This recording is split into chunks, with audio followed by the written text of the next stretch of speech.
যে সূরাগুলোকে আল্লাহ রাসূল সাল্লাল্লাহু আলাইহি ওয়াসাল্লাম বিশেষভাবে তেলাওয়াত করতে বলেছেন তেলাওয়াত করবেন। সূরা কাহাফ জুমাবারে তেলাওয়াত করবেন। ফজরের পরে সূরা ইয়াসিন, মাগরিবের পরে ওয়াকিয়া পড়বেন, এশার পরে সূরা মুলক, রাতে ঘুমোতে যাওয়ার আগে সূরা বাকারার শেষ 2 আয়াত। মান কারাআ আয়াতাইন মিন আখিরি সূরাতিল বাকারাতি ফি লাইলাতিন কাফাতা। আল্লাহ নবী বলেন, যে ব্যক্তি রাতে ঘুমোতে যাওয়ার আগে সূরা বাকারার শেষ 2 আয়াত পরে ঘুমাতে যায়, ওই রাতের সেফটি সিকিউরিটি প্রোটেকশনের জন্য এই আয়াত দুইটাই যথেষ্ট হয়ে যায়। 3 কুল পড়বেন, 3 কুল।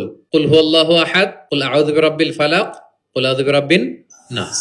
3 কুল পড়বেন ফজরের পরে, মাগরিবের পরে, বিছানায় ঘুমোতে যাওয়ার আগে। আল্লাহ রাসূল সাল্লাল্লাহু আলাইহি ওয়াসাল্লাম এগুলো পরে হাত দিয়ে হাতে ফু দিতেন, লম্বা একটা ফু দিয়ে সারা শরীরে এরকম মেসেজ করতেন, মাস্তাতা, যতটুকু সম্ভব হয়। তাহলে এটা special protection from your Lord. হ্যাঁ, শয়তানের বিপরীতে, ব্ল্যাক ম্যাজিক, জাদু টোনা বানের বিপরীতে প্রোটেকশন নিলেন কার কাছ থেকে?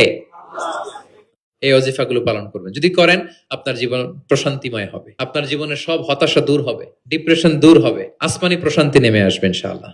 আল্লাহ তাআলা আমাদের সবাইকে কথাগুলো বোঝার ও আমল করার তৌফিক দান করুক। আমরা পড়ি আমিন।